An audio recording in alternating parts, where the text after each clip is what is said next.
Ça sera mon texte de base et cela je vais tirer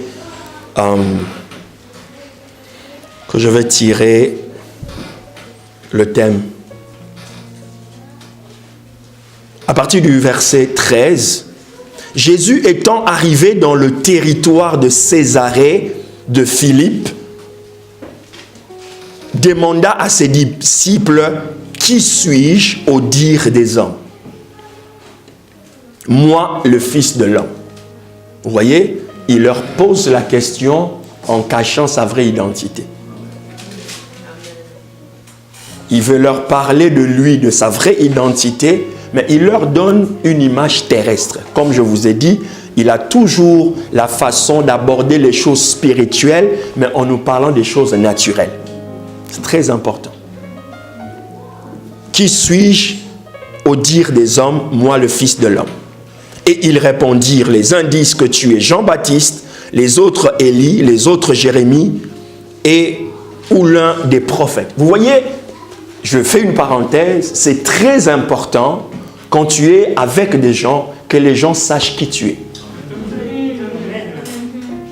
Jésus n'avait pas de problème de connaître ce que lui, il était. Mais il était en train de se poser des questions si les gens avec qui il bossait savaient qui il était. Vous ne pouvez pas marcher avec une personne si vous ne connaissez pas qui il est. Ça veut dire que vous ne connaissez pas sa destinée, sa mission, son potentiel, ses capacités, ses erreurs et ses faiblesses. Deux ne peuvent pas marcher ensemble s'ils ne sont pas d'accord. Et vous ne pouvez pas être d'accord si vous n'avez pas la révélation de l'un et de l'autre. La plupart des relations sont bâties sur les opinions. Et je vous ai enseigné ici, les opinions sont changeantes. Elles varient selon les circonstances, selon les temps, selon comment on appelle ça, les humeurs. Mais les convictions ne sont pas changeantes. Parce que les convictions viennent de l'esprit. Amen. Bon. Ils répondirent, ces apôtres, les uns disent que tu es Jean-Baptiste, les autres Élie, les autres Jérémie ou l'un des prophètes. Vous voyez ce que ces gens pensaient de Jésus. Et vous, leur dit-il, qui dites-vous que je suis? Simon-Pierre répondit, tu es le Christ, le Fils du Dieu vivant. Tu es le Christ, le Fils du Dieu vivant. Jésus, reprenant la parole, lui dit, tu es heureux. Donc tu es béni. Simon, fils de Jonas, car ce ne sont pas la chair et le sang qui t'ont révélé, mais c'est mon Père qui est dans les cieux. Amen. Je vous avais dit dimanche passé que si nous étions, ou Jésus, si Jésus, le dimanche passé dit, si Jésus était à notre époque, nous aurions du mal à aller à l'église de Jésus. La plupart d'entre nous. Parce que nous sommes cartésiens logiques. Nous réfléchissons en termes d'images, de témoignages, de ce qui se raconte dans la rue. Donc nous ne saurions jamais aller dans une église où un pasteur fréquente des prostituées. Nous ne serions jamais aller dans une église où le pasteur, dans son équipe, il avait un publicain, c'est-à-dire un chécouleur, un magouilleur, qui faisait des faux chèques, qui prenait les... Nous ne serions jamais aller dans une église où le pasteur fréquentait Zachée. Donc vous comprenez que dans le temps de Jésus, si Jésus était notre pasteur, on aurait eu du mal à aller dans son église. Déjà, en fouillant sa biographie, on aurait eu du mal à aller dans une église où la paternité est compliquée. Parce qu'on ne sait pas c'est qui son père. Dans notre logique, on dit non, il faut suivre des gens. On ne serait pas allé dans une église où un pasteur pour prier quelqu'un qui a des problèmes. Dieu, il ne voit pas, c'était un aveugle, crachait sur de la boue, en faisait une petite patte et mettait sur les yeux et disait, vois maintenant. On dirait, surtout pour vous qui êtes dans le secteur médical, on aurait eu toute une panoplie de théories avec des microbes et des... Est-ce que tu peux me dire amen et bien? Amen. C'est très facile pour nous. Jésus aurait eu du mal à voir nous dans son église. Parce qu'il était une personne très controversée. Amen. Amen. Il fréquentait des pécheurs, les gens de là. Des gens qu'on rejetait dans la société. Or, moi et toi, aujourd'hui, on tient compte. Quand on veut fréquenter quelqu'un, on va vérifier. Il vient de quelle famille? Il a quel boulot? C'est quoi son standing de vie? Il n'est pas de ma classe. Non. On aurait eu du mal à fréquenter Jésus. Mais Jésus a pris les pêcheurs, des gens qui avaient la puanteur des poissons. Il leur a rempli du Saint-Esprit. Il leur a donné la puissance et la parole de Dieu. Il les a honorés devant les gens. Nous, on aurait eu du mal à les avoir autour de nous. Et c'est pourquoi je parle de ça, parce que si nous étions à l'époque de Jésus, on aurait peut-être agi comme les autres. On n'aurait pas cru qu'il est le Messie. Parce qu'on l'a vu dans notre environnement. On l'a vu tenir du bois parce que son père adoptif était un charpentier, donc il était charpentier. On l'a vu grandir, on était dans le même quartier. On était à Luçon, on était à Clarence, on était à Montreux, on était à Lausanne, on était partout, on l'a vu. Son père, c'est l'ami de mon oncle. Donc je le connais. Il ne peut pas dire qu'il est devenu pasteur. Il ne peut pas dire qu'il a l'onction. Sur quelle base il a l'onction? Il a eu ça de qui? Alléluia. Donc c'était difficile pour les gens de croire que ce jeune homme avec qui, dont on a entendu même une certaine histoire, que bon, on douterait de son père n'est pas vraiment son vrai père. Bon, il y a une affaire familiale et là, on ne sait pas trop se prononcer. Jésus va dire, Pierre va dire, tu es le Messie. Et Jésus lui a dit, ce n'est pas parce que tu es juif. Ce n'est pas parce que tu es Pierre. Ça veut dire, ça n'a rien à voir avec la terre. Ça n'a rien à voir avec les choses du monde. Si tu sais que je suis le Messie, ces choses ont été révélées dans ton cœur par le Père. Donc tu ne peux pas comprendre le personnage, la personne de Jésus, son caractère, sa mission, si tu n'as pas la révélation. On ne devient pas chrétien par lignée familiale. On ne devient pas chrétien par affiliation. On devient chrétien par la révélation. Il faut que quelque chose clique dans ton esprit. Il faut qu'une lumière frappe dans ton cœur. Il faut que les ténèbres disparaissent pour que tu dises, zut, je n'avais pas saisi cette chose depuis longtemps. C'est par la révélation. Dis révélation. Jésus dit, c'est par la révélation que tu connais ces choses.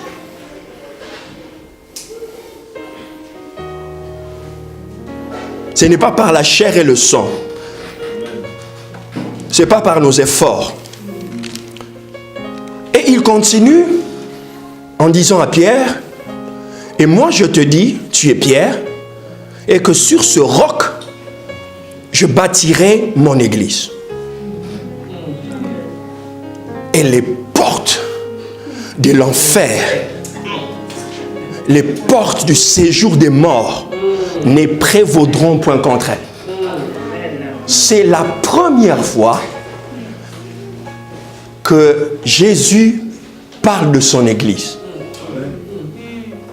C'est la première fois qu'il introduit la notion de son église. Parenthèse, l'église, le mot ecclésia existait déjà. Donc ce n'est pas une invention de Jésus. Ecclésia veut dire, c'est un terme politique en réalité. C'est comme un sénat. C'est-à-dire un groupe de gens influents qui influençaient la société. C'est pourquoi Jésus parle aussi de son église. C'est-à-dire son sénat à lui, son groupe à lui. Et dans une autre dimension, l'église, ecclésia veut dire des gens que Dieu a sauvés et qu'il a mis hors du monde. Ils ont été mis hors du monde. C'est pourquoi Jésus viendra dire, la parole viendra dire, nous sommes dans le monde, mais nous ne sommes pas de ce monde. Parce que nous avons été sortis du monde. Du monde, pas en termes de planète, mais en termes de système. Le monde dont la Bible parle là, en ce moment, ça veut dire cosmos, le système. Système de pensée. Nous ne fonctionnons pas selon le système de ce monde. Est-ce que tu comprends ce que je veux dire? Qu'à cela ne tienne, ma pensée ici, c'est pour vous montrer Jésus, en parlant dans son église, montre directement le combat. D'autres l'appelleraient ça combat spirituel. Le combat qu'il y a entre l'église et l'enfer. Donc la première fois qu'il parle de son église, il fait mention du séjour des morts. Il montre que le combat de l'église n'est pas contre les hommes, mais contre la puissance de l'enfer. Il dit, les portes du séjour de mort ne prévaudront point contre elles. Il nous fait entrer dans une dimension spirituelle, dans une dimension extraordinaire. Si vous avez cru que votre vie, tout ce que vous voyez, n'est basé que sur les choses de la terre, non. Comprenez ici, le Père révèle à Pierre qu'il est le Messie et Jésus introduit la notion de l'église. Et lorsqu'il introduit la notion de l'église, il parle des portes de séjour de mort. Vous comprenez la relation? Il y a la révélation. Maintenant, le Père, maintenant Pierre est capable de comprendre les choses spirituelles. Amen. Amen. Et Jésus commence à parler maintenant en profondeur de son église. La première mission de l'église, c'est pourquoi c'est la première mission de l'église, n'est pas te dire que tu auras des voitures. La première mission de l'église n'aura pas te dire tu vas te marier. La première mission de l'église n'est pas te dire tu auras une maison. Non. La première mission de l'église, c'est de t'amener au ciel. La deuxième, c'est de faire de toi un témoin de Jésus pour gagner les âmes. C'est les deux premières missions principales de l'église. Te changer pour que toi tu changes. Te sauver pour que toi tu sauves. T'impacter pour que toi tu deviens un impact dans le monde. Donc, je ne suis pas contre, parce que j'en parle moi-même. Mais ce n'est pas l'essence de l'église. La mission de l'église, c'est sauver des milliers de personnes et le faire entrer dans le royaume des cieux. Amen. Et ces hommes sont tenus captifs par le royaume de Satan. Amen. Par le royaume des ténèbres. Donc, automatiquement, Jésus est en train de nous dire, si vous êtes une église faible, vous ne pourrez jamais impacter les gens. Amen. Parce que ce combat est spirituel. Amen.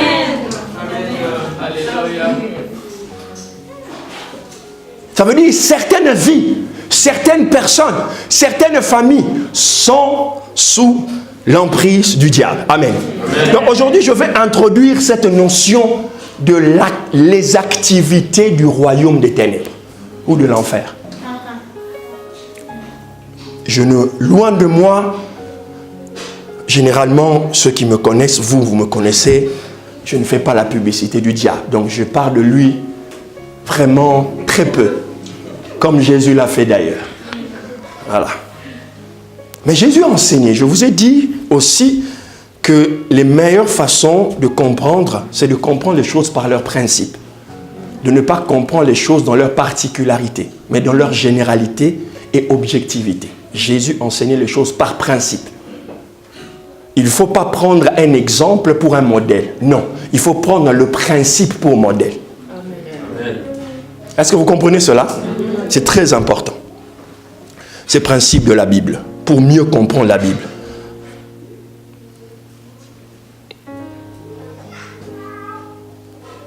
Donc Jésus introduit cette notion de royaume des ténèbres, les portes de l'enfer.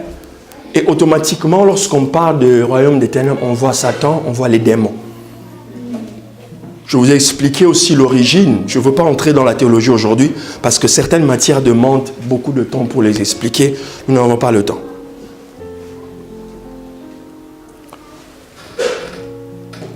Dans l'Ancien Testament, il est très difficile, quasiment impossible, de voir que la Bible parle de l'enfer. Il n'y a pas de texte qui nous parle de l'enfer ou du royaume de Satan. Parce que dans la plupart des cas, les combats étaient physiques. Donc les royaumes se battaient physiquement avec des armes blanches, je ne sais quoi, mais c'était des combats très physiques. Du coup, la notion de l'enfer et des démons c'est pas qu'elle n'existe pas, elle existait déjà, parce que les démons sont si vieux que la terre, donc ils existaient, mais on n'en parlait pas parce que la connaissance n'était pas pleine. Il n'y avait pas la plénitude du Saint-Esprit pour comprendre ces vérités. Est-ce que quelqu'un me comprend? C'est très important ces vérités que je vous dis. Mais les forces spirituelles existaient. Les anges existaient, les démons existaient.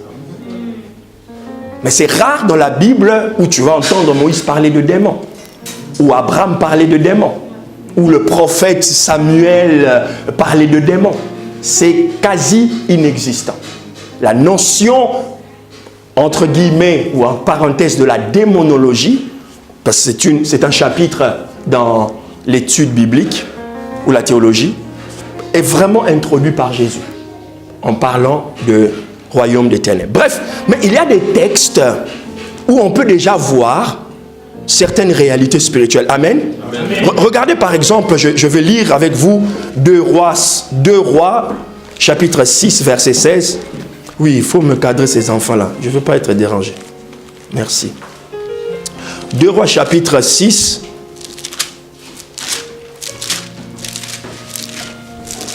C'est juste des vérités bibliques qui nous montrent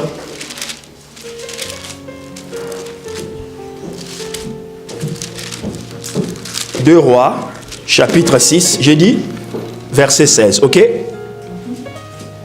Je commençais même au verset 15. Le serviteur de l'homme de Dieu se leva de bon matin et sortit. Et voici une troupe, quelqu'un dit une troupe? Entourait la ville. C'est une troupe des militaires ou des soldats, avec des chevaux et des chars. Et le serviteur dit à l'homme de Dieu, « Ah, mon Seigneur, comment ferons-nous » Il répondit, « Ne crains point, car ceux qui sont avec nous sont plus grand nombre que ceux qui sont avec eux. » Qu'est-ce que l'homme de Dieu voyait que son serviteur ne voyait pas? Donc il était dans une dimension spirituelle, il voyait des choses que celui qui était à côté de lui ne voyait pas. Parce que son serviteur était resté terrestre, il ne voyait pas dans la dimension spirituelle qu'il y avait des êtres spirituels qui les entouraient. Et ces êtres spirituels, c'est quoi? C'est des anges. Élisée, verset 17, Élisée pria et dit, l'Éternel ouvre ses yeux pour qu'il voie. Et l'Éternel ouvrit les yeux du serviteur, qui vit quoi? La montagne pleine de chevaux et des chars de feu autour d'Élisée. Des chars de feu. Amen. Tu n'es pas seul. Amen. Tu ne seras jamais seul. Amen. Mais la clé ici, c'est de voir. C'est de ne jamais considérer la situation comme elle est, mais de considérer la situation comme elle devrait être. Amen. Et pour considérer comme elle devrait être, tu dois avoir les yeux spirituels. Amen. Amen. Quelqu'un d'autre dira de ne jamais voir négativement le négatif. Alléluia. Amen. Comment seras-tu un champion, une grande personne, une grande dame, un grand monsieur, si tu n'arrives pas à faire de tes échecs, tes obstacles, des points d'opportunité? Tu dois arriver à tourner tout échec en victoire. Amen. Tout obstacle en opportunité. Amen. Toute adversité doit devenir une opportunité. Amen. Car cela est ta destinée. Amen. Nous voyons ici une activité angélique, mais que le serviteur ne voyait pas. Amen. Amen. Deuxième réalité dans l'Ancien Testament, Daniel chapitre 10, le livre de Daniel. Restez avec moi. Vous savez comment ça commence. Ça commence toujours comme ça. Mais c'est des enseignements. Nous sommes vraiment dans les enseignements. Et comme je vous ai dit dans les enseignements, ça ne sert à rien d'être pressé. Hein? Daniel chapitre 10.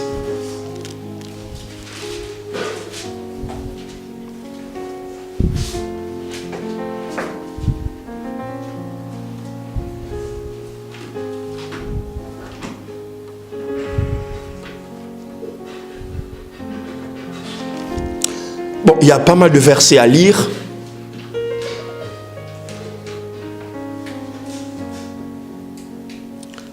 Je commencerai à partir du verset 5. Je levai les yeux, je regardais et voici, il y avait un homme vêtu de lin et ayant sur les reins une ceinture du phase, d'or du phase. C'est pas l'or de je sais pas quoi là, mais l'or du phase.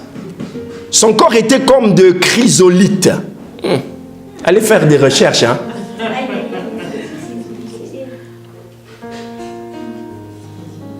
Donc, je vous ai dit ça, donc ça n'a rien à voir avec la photo qu'on nous montre là. Vous connaissez la fameuse photo? Ça n'a rien à voir avec ça. La description des gens qui ont vu le Seigneur apparaître, ça n'a rien à voir avec la photo. Parce que cette photo-là, tu peux la voir, tu souris. Mais ça, quand tu vois ça, tes pieds tremblent. Tu perds tes moyens. Ok? Je levai les yeux et voici, il y avait un homme vêtu de lin et ayant sur les reins une ceinture d'or du phase. Son corps était comme des chrysolites, son visage brillait comme l'éclair. Ses yeux étaient comme les flammes de feu. Ses bras et ses pieds ressemblaient à de l'airain poli. Et le son de sa voix était comme le bruit d'une multitude. Moi, Daniel, je vis seul la vision et les hommes qui étaient avec moi ne la virent point. Mais ils furent saisis d'une grande frayeur et ils prirent la fuite pour se cacher. Je restai seul et je vis cette grande vision. Les forces me manquèrent, mon visage changea de couleur et fut décomposé. Tu ne peux pas le voir et rester la même personne. C'est impossible. Je vous ai dit, c'est impossible. Tu ne peux pas rencontrer Jésus et rester la même personne. Quelque chose se passe dans ta vie. J'ai entendu le son de ses paroles et comme j'entendais le son de ses paroles, je tombais frappé d'étourdissement. La face contre terre. Et voici une main me toucha et secoua mes genoux et mes mains. Puis il me dit, Daniel, homme bien-aimé, sois attentif aux paroles que je vais te dire et tiens-toi debout à la place où tu es, car je suis maintenant envoyé vers toi. Car je suis envoyé maintenant vers toi. Lorsqu'il m'eut ainsi parlé, je me tins debout en tremblant. Il me dit, Daniel, ne crains rien, car dès le premier jour où tu as eu à cœur de comprendre et de t'humilier devant ton Dieu, tes paroles ont été entendues. Et c'est à cause de ces paroles que je viens. Le chef, verset 13, le chef du royaume de Perse m'a résisté 21 jours.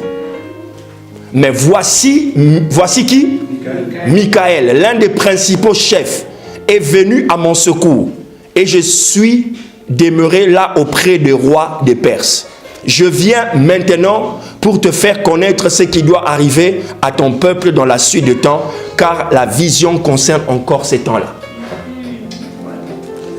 Voici encore une autre réalité spirituelle très importante, d'une activité du monde des ténèbres versus le monde de Dieu. Daniel est conscient parce qu'il est en captivité. Et selon les promesses de Dieu, Dieu doit libérer le peuple. Et Daniel a prie, il ne voit pas la réponse. Pendant 21 jours, il priait. Et c'est de là que sortit le fameux jeûne de Daniel, où les gens font 21 jours. Mais bon, tu sais, quand tu as fait 21 jours de jeûne et prière, il faut que quand tu en sortes, que ta vie change. Toi-même, déjà, tu dois changer. Amen. Il ne faut pas que ça soit des slogans. J'étais en jeûne d'Esther, jeûne de Daniel, et voilà.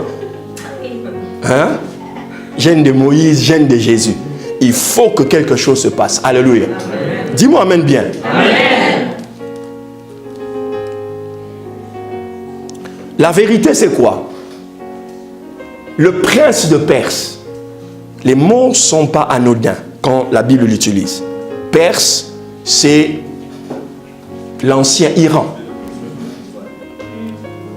Babylone, c'est l'ancien Irak. Ici, le prince de Perse,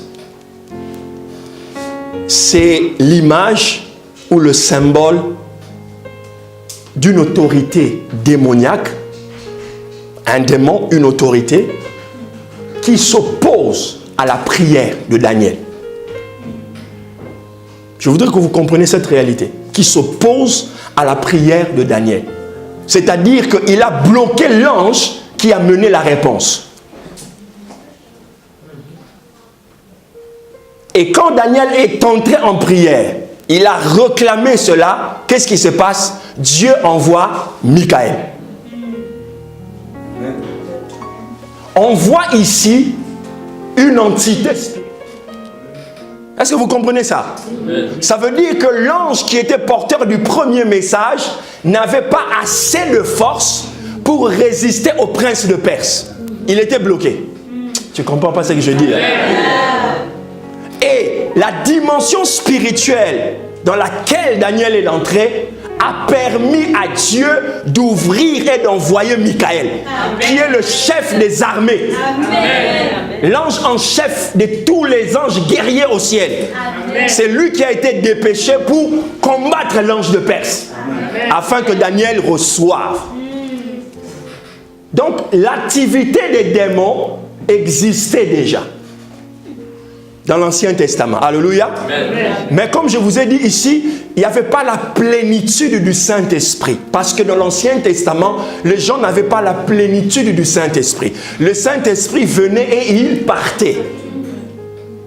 C'est lorsque Jésus a donné sa vie que nous avons reçu la plénitude du Saint-Esprit. La Bible dit, soyez remplis du Saint-Esprit. Amen. Je voulais juste vous montrer.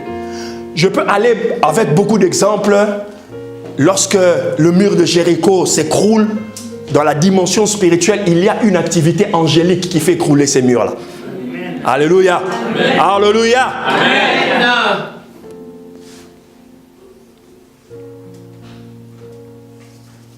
Donc, je parle de ces activités-là, ces activités ténébreuses, démoniaques, sataniques, qui influencent notre monde.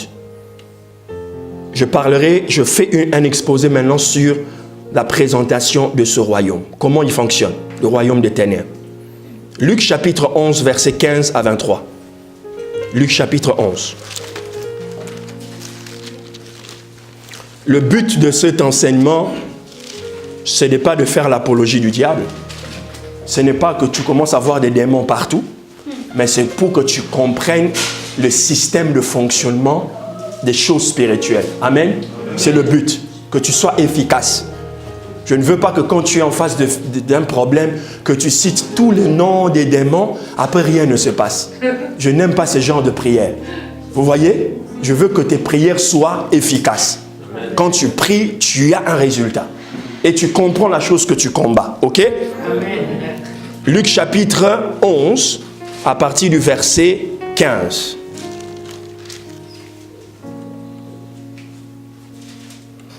Mais quelques-uns dirent, c'est par Belzébuth, je reviendrai sur ce verset plus tard, c'est par Belzébuth, le prince des ténèbres, des démons, qu'il chasse les démons. Et d'autres, pour l'éprouver, lui demandèrent un signe venant du ciel. Comme Jésus connaissait leurs pensées, vous voyez, Jésus connaissait la pensée des gens. Il faut connaître la pensée des gens. Alléluia. Il faut connaître la pensée des gens. C'est pourquoi il nous a donné un esprit de discernement. Amen. Comprendre ce qui est au-delà de ce que tu vois. Amen. Comprends les intentions des gens. Derrière ce sourire, qu'est-ce qui se cache? Derrière cette gentillesse, il y a des gens qui sont trop gentils. Même là où il ne faut pas qu'ils soient gentils, il est gentil. Amen. Amen. Il y a des gens qui sont naturellement gentils, il y a des gens qui ont une fausse gentillesse. Ok? Le but, c'est le discernement. Ok?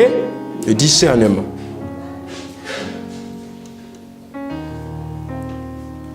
Comme Jésus connaissait leurs pensées, il leur dit, tout royaume divisé contre lui-même est dévasté. et une maison s'écroule sur une autre. Si donc Satan est divisé contre lui-même, comment son royaume subsistera-t-il, puisque vous dites que je chasse les démons par Belzébul? Ici, c'est Jésus qui enseigne. Ce n'est pas l'apôtre Paul, ce n'est pas le pasteur Serge, c'est Jésus. Ce sont ses paroles. Dans les Bibles d'études, ces écrits sont en rouge. Donc, pour vous certifier que ce sont des paroles de Jésus. Il leur montre, parce qu'on l'accuse de faire des miracles par Belzébul. Il saisit cette réaction pour leur montrer que le royaume du diable est structuré.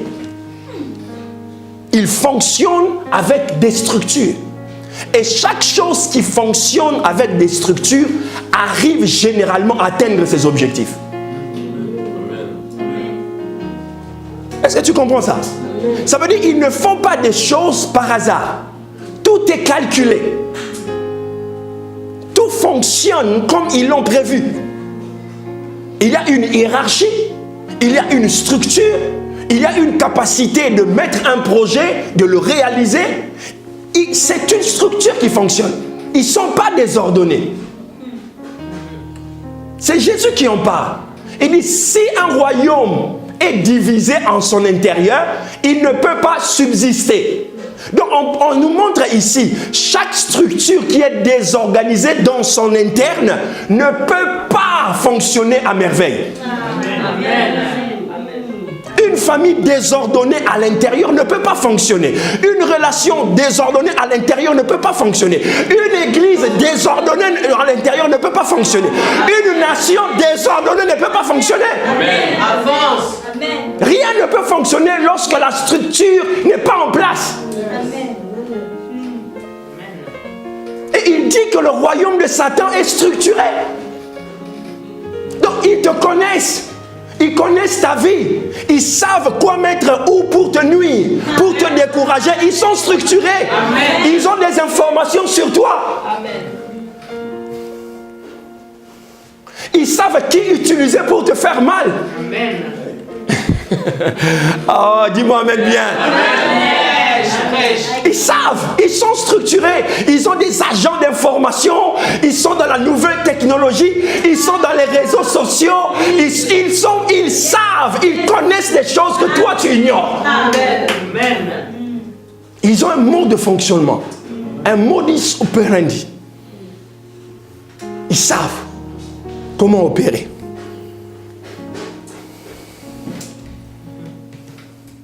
S'il est divisé, il n'est pas structuré, il sera dévasté. Il ne pourra pas fonctionner. Ça, c'est la première réalité, vérité que Jésus nous montre. Avant de vous montrer les activités, il vous montre déjà que c'est un royaume structuré qui fonctionne avec une idée, des projets pour nuire aux hommes de la terre. Amen. Amen. Deuxième vérité que la Bible nous enseigne sur le royaume des ténèbres, Satan et ses démons. Il influence tout le système du monde. Tous les systèmes. 1 Jean, chapitre 5, verset 19. Nous savons que nous sommes de Dieu. Nous sommes de Dieu, c'est-à-dire nous appartenons à Dieu. Ok? Et que le monde entier est sous la puissance du malin. Le monde entier est sous la puissance du malin. Le monde entier. Le monde, ici, je viens de vous l'expliquer il y a quelques minutes. Ce terme en grec veut dire cosmos, le système. Tout le système du monde est sous l'emprise du diable. Tous les systèmes. Le système et tous les systèmes. Parce que le diable a su infiltrer ses idéologies et ses agents dans tous les systèmes du monde. Amen. Dans les finances, en introduisant l'esprit de mammon. Dans la politique, en introduisant l'esprit du meurtre, du mensonge. Il a même infiltré le système de l'église. Au jour d'aujourd'hui, vous allez voir quelqu'un à l'église, il est gay. Il prêche, il fait des choses, il est homosexuel. Il a même introduit... Amen. Le diable est comme le sel dans une nourriture, il est comme le sucre dans un café. Il se dilue, tu bois, tu sens le sucre mais tu ne le vois pas. Il fait partie du système. Mais il y a des endroits où il est vraiment le maître. Ça veut dire, tu vois, quand tu vas dans le domaine du showbiz, Alléluia. Certains films que nous aimons, que nous apprécions, c'est vrai que c'est fantastique, c'est beau, c'est extraordinaire, c'est important des fois pour ceux qui sont cinéphiles de le voir. Mais dans chaque film qui est produit par Hollywood, il y a un message. Il y a un projet, il y a une idée derrière.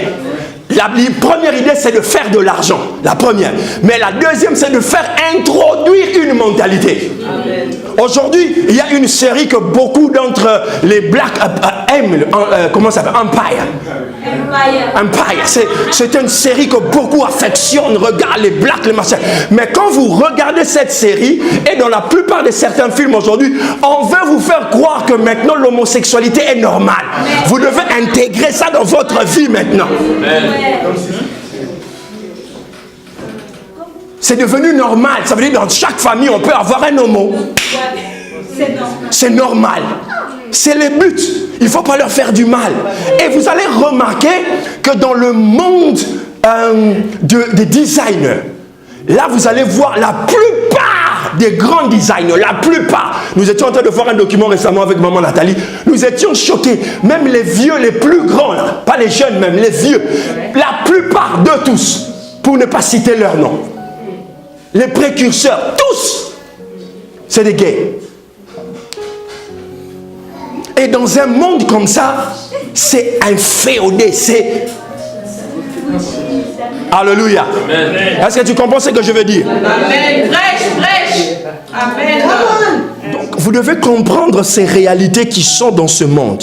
Dans les écoles, il a inféodé tout le système. Certains professeurs de nos enfants sont dans le système.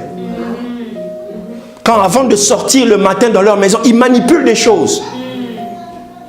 Ils touchent à des choses. Ils voient des choses. Ils entendent des choses. Ils sont en contact avec un univers que votre enfant ne connaît pas. Et lui, il est porteur de cet univers-là en lui. Ça, c'est des réalités. Loin de là, mon but est de faire peur, mais qu'on prenne conscience. Parce qu'on n'attend pas qu'on mette des vidéos sur les réseaux sociaux que les gens regardent. Non. Nous sommes dans l'enseignement biblique. Amen. Voilà. Moi, je n'aime pas les histoires où on avait dit, non. Ça, c'est Jésus qui enseigne. Amen. Voilà. Les histoires qu'on avait dit, quelqu'un a vu. Non. Nous, on aime ce que Jésus a enseigné. Ok? C'est plus important. Voilà. Parce que chacun, quand il veut donner des fois son témoignage ou dire des choses, il y a toujours un excès des ailes. Hein? Des gens pour une certaine un but de popularité peut être très extravagant dans ses dires. Jésus est mesuré et sait de quoi il parle. Amen. Ok.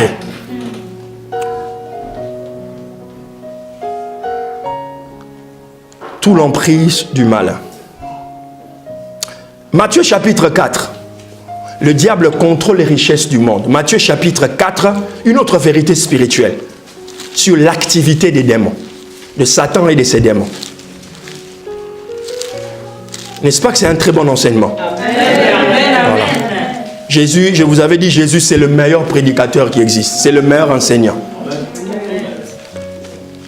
Cherchez pas trop ailleurs. Il est le meilleur enseignant. Matthieu chapitre 4. Je ne prêcherai jamais mieux que lui, hein? Parce qu'il est le maître dans l'inspiration. Matthieu chapitre 4, le verset 8 à 9.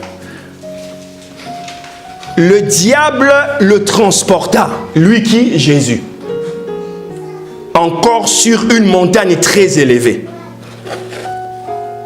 Lui montra tous les royaumes du monde et leur gloire.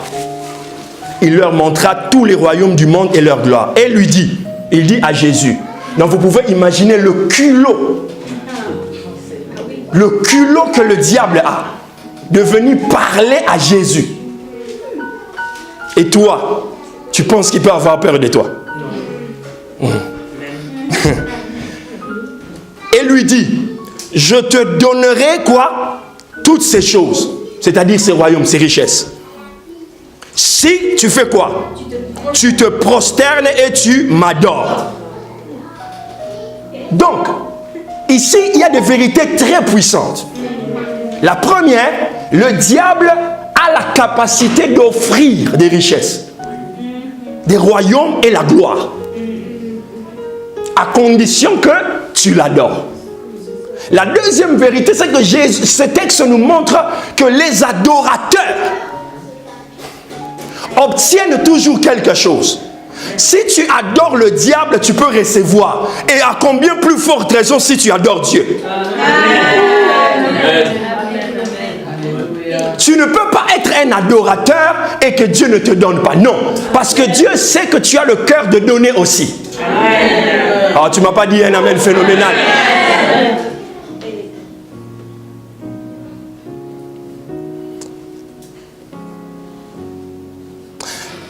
Parenthèse. L'adoration, ce n'est pas une flatterie. Vous voyez, quand on était enfant, pour aller toucher le cœur de papa ou de maman ou des grands frères, des grandes sœurs, tu as une stratégie. Tu viens d'abord. Moi, je vois ça avec les enfants. Hein. En fait, son but, c'est de prendre le téléphone. Mais elle ne va pas aller directement au téléphone. Elle va aller, elle va te faire un câlin. Tu vois, elle va te faire un câlin, et puis elle va te poser des questions. Et puis elle va dire, papa, je peux prendre le téléphone? En fait, il a usé de ce système pour faire fléchir déjà ton cœur. De telle façon que quand il va te demander, mais l'adoration, c'est pas ça.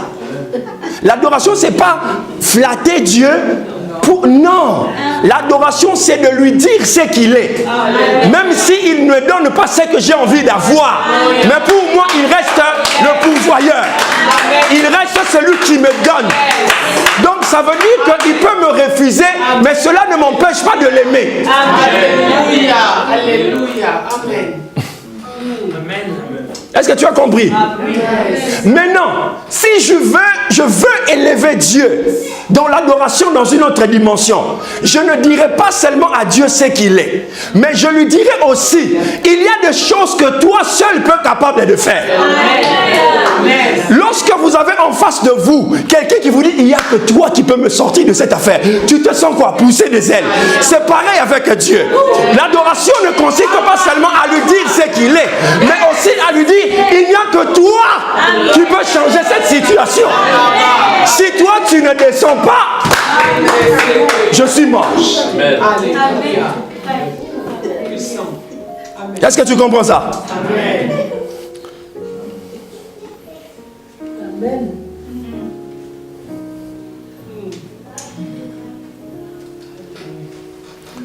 Donc, les adorateurs ont un impact.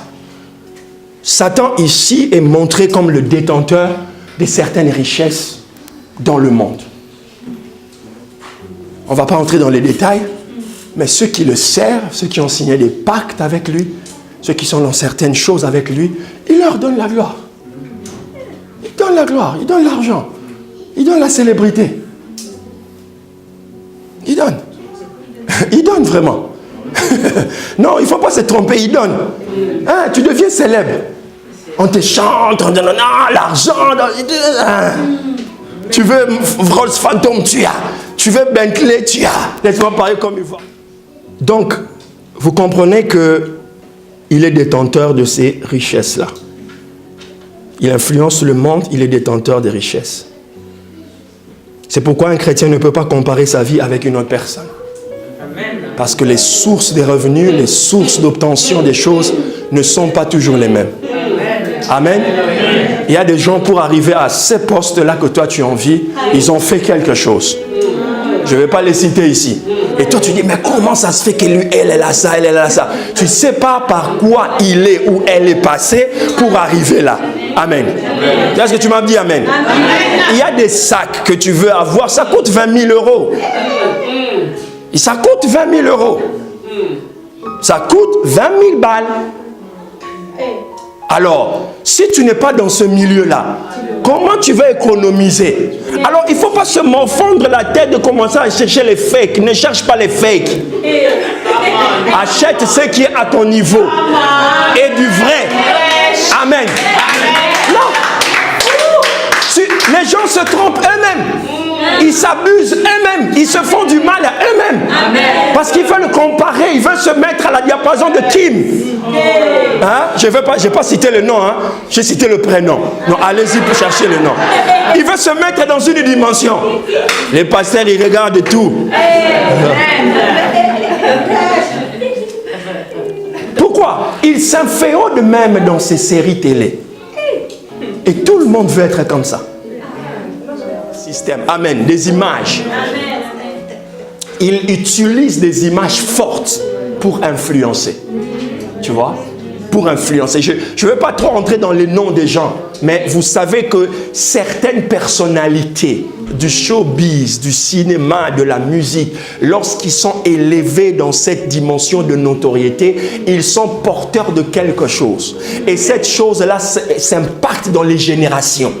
C'est ça qu'il faut comprendre. Je ne dis pas qu'on ne peut pas regarder ou voir, voilà. Il y a beaucoup de choses. Et vous allez voir que derrière eux, il y a des sociétés secrètes qui sont derrière. Des organismes kabbalistiques qui sont derrière. Je ne veux pas donner des noms. Vous regardez des images, des documents. Mais ce qu'il faut comprendre, c'est que le diable sait inféoder un système. Et il ne va pas choisir le moindre, il va choisir quelque chose qui est porteur, qui a une influence, qui a un certain sens de leadership. Il va mettre la main sur cette chose-là, sur cet objet-là, sur cette pensée-là, pour bien véhiculer son message. C'est ça qu'il faut retenir. Alléluia. Alléluia. Amen.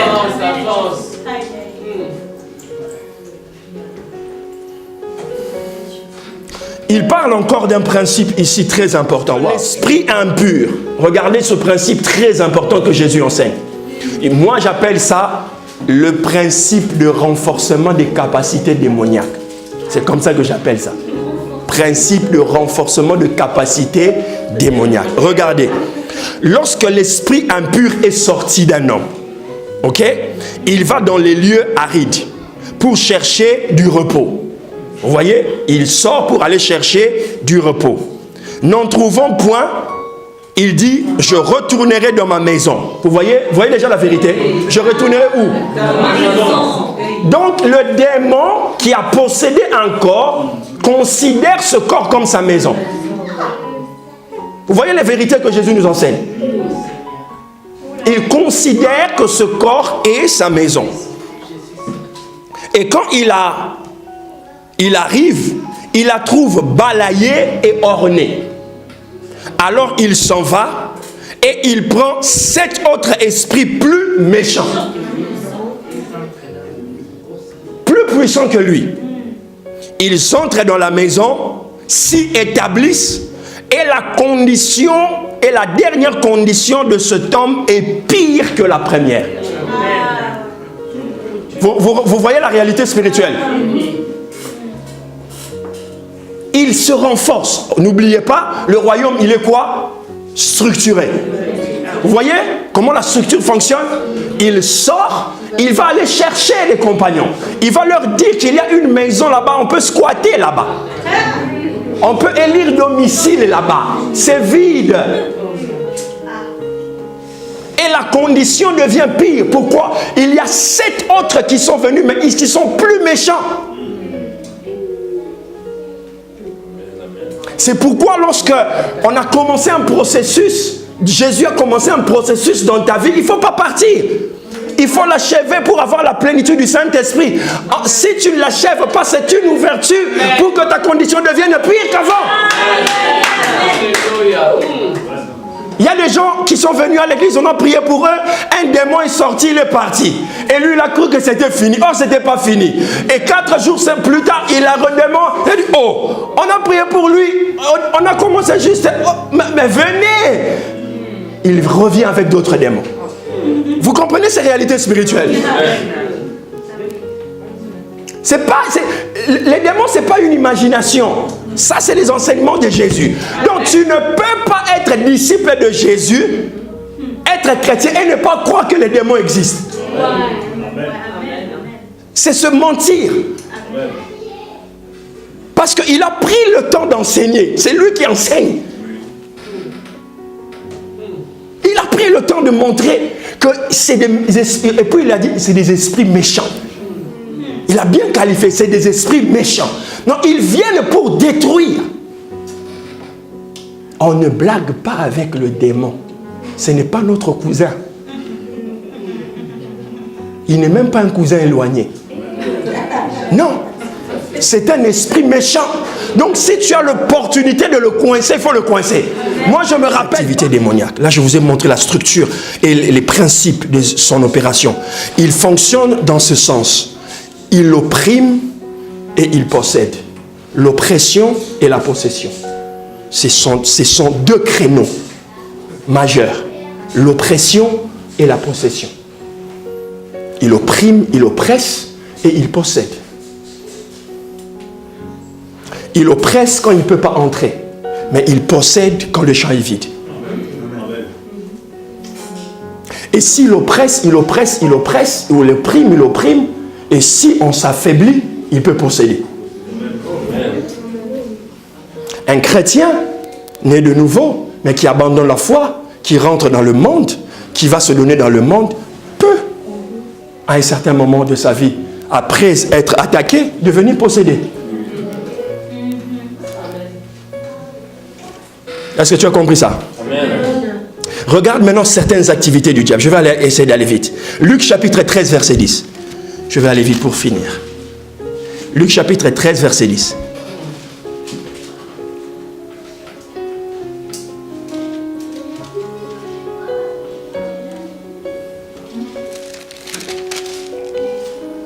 Jésus enseignait dans une des synagogues le jour du sabbat. Et voici, il y avait une femme possédée d'un esprit qui la rendait... Un esprit qui la rendait infirme.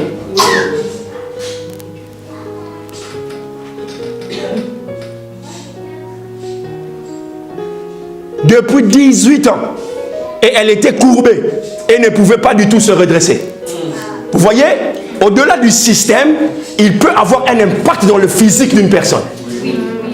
Donc, certaines infirmités sont d'origine démoniaque. Vous m'avez pas dit Amen. Amen. La Bible est claire. Oui. C'est-à-dire, c'est un démon qui peut entrer dans le corps et utiliser un corps, paralyser un corps. Certains AVC sont démoniaques. Oui. Après le passage du AVC, paralysé du côté gauche, du côté droit, cerveau, tout ça là, on est paralysé. Mais quand tu suis l'origine de ces AVC là, il a été envoyé par quelqu'un. Je ne dis pas que tous les AVC sont démoniaques. Il faut bien comprendre. J'enseigne selon le principe biblique. Et ici, on nous montre un cas. Jésus est en train d'enseigner typiquement pour montrer que cette femme a été rendue infirme par un démon. Est-ce qu'on comprend ça? Amen. Deuxième exemple d'un handicap. Luc chapitre 11.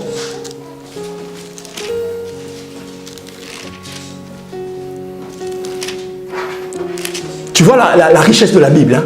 La beauté de la Bible. Hein? Ça ouvre ton esprit. Hein? Ouais. Verset 14, la Bible dit quoi?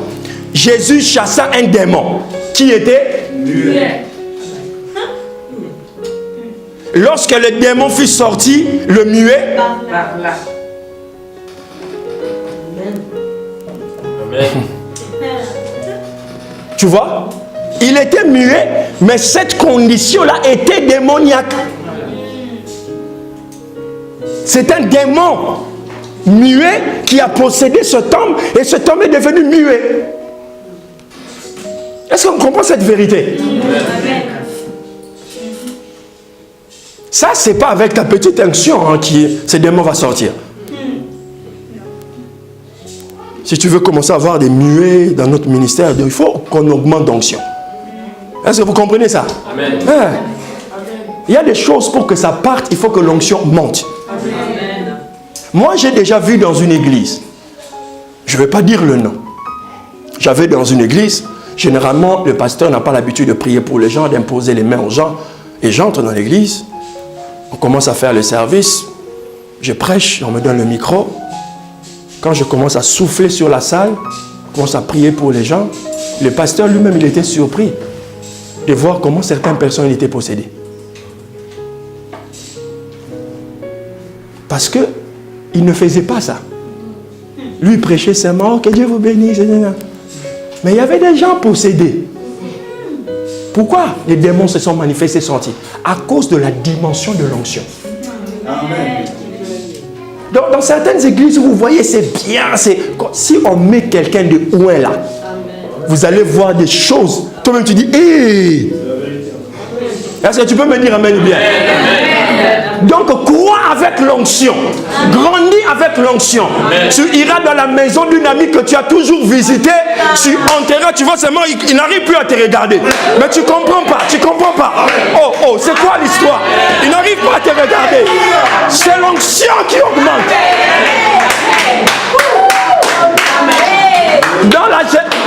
Écoutez, les jeunes gens ici, dans certaines de vos générations, il y a des sorcières. Il y a des sorciers. Dans certaines personnes ont quitté l'Afrique avec leur sorcellerie. Ils les ont transmis à leurs enfants. Vous êtes leurs amis, les adolescents, ça bouge. Mais au fond, c'est des sorciers. On les a donné la sorcellerie quand ils étaient petits. On les a donné...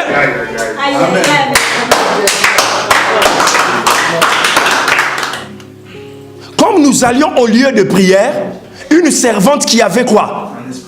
Un esprit de python. Et qui, en devinant, procurait un grand profit à ses maîtres, vint au devant de nous. Une femme qui avait un esprit de python. Un esprit de python. Va aller consulter le dictionnaire. Regarde le python, c'est quel genre de serpent? Il avait un esprit de python. Mais cette femme, elle disait des bonnes choses sur Paul.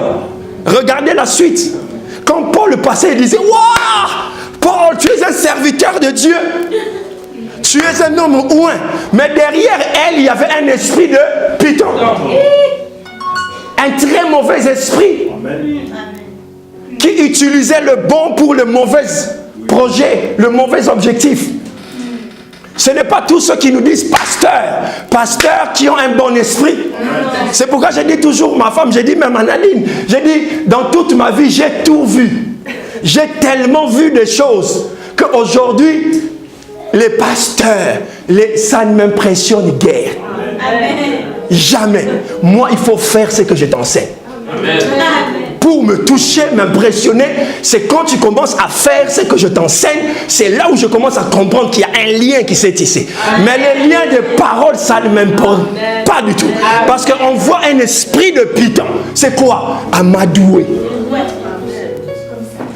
Jésus disait, arrière de moi.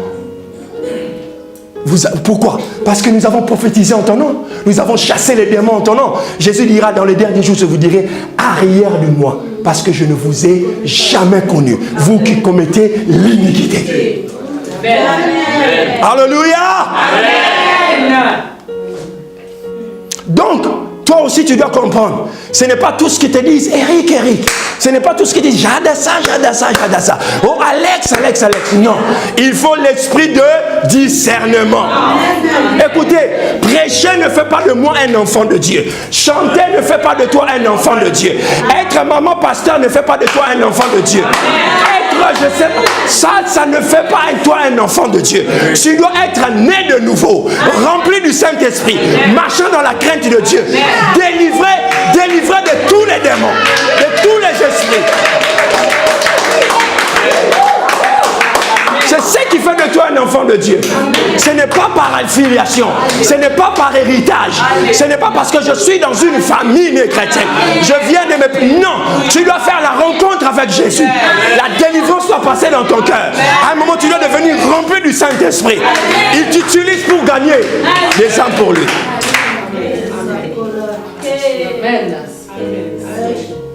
Avoir l'esprit de discernement pour que tu comprennes. Il y a des esprits d'animaux. Nous prions pour une femme. Il y avait au moins 4 une quarantaine d'esprits.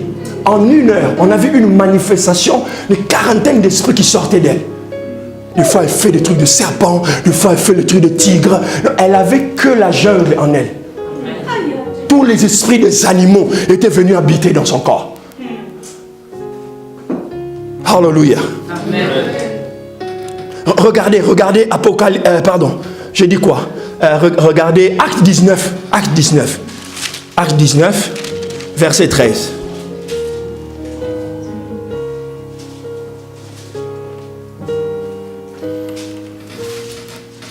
Ok, ça c'est une autre réalité. Quelques exorcistes juifs ambulants essayèrent d'invoquer sur eux, sur ceux qui avaient des esprits malins, le nom du Seigneur. Ils essayaient, vous voyez, ils essayaient. Ils ont dit, try this at home. On va essayer ça aussi à la maison. Ok? Ils essayaient en disant, je vous conjure par Jésus que Paul prêche. Ils le faisaient au nom de Jésus que Paul prêche. Ceux qui faisaient cela étaient 7 fils de Séva, juifs, l'un des principaux sacrificateurs. Tu vois? Papa était principal sacrificateur. Ils ont pensé qu'ils allaient faire pareil. L'esprit malin leur répondit, je connais Jésus et je sais qui est Paul. Mais vous, qui êtes-vous? Les démons connaissent les gens. Pourquoi ils les connaissent? Ils les connaissent à cause de la naissance nouvelle. De la nouvelle naissance qui s'est passée. Ils sont convertis. Ils sont devenus enfants de Dieu. Les démons connaissent les vrais chrétiens. Amen. Amen. Tu comprends cette vérité? Amen. Ils connaissent les vrais chrétiens. Amen. Ils connaissent. L'esprit malin leur répondit, je connais Jésus et je connais Paul. Mais vous, vous êtes qui?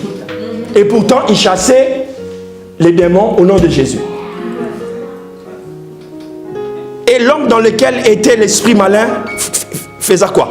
Il s'élança sur eux, se rendit maître d'entre eux et les maltraita de telle sorte qu'ils s'enfuirent de cette maison nus et blessés. Vous l'avez vu? Les démons les a frappés. Pourquoi? Parce qu'ils n'avaient pas de pouvoir. Ils n'avaient pas d'autorité. Ils ont essayé de faire une délivrance par emprunt. Non, ils n'avaient pas de substance en eux. Ils n'avaient pas d'onction. Ça ne marche pas. C'est pourquoi on ne peut pas délivrer quand soi-même on est possédé. Ah, tu n'as pas compris de quoi je parle. On ne donne que ce qu'on a. C'est pourquoi tu ne peux pas aller partout au nom de que Dieu est partout. Non, Dieu est omniprésent, mais il n'est pas partout. Dieu est omniprésent, mais il n'est pas partout.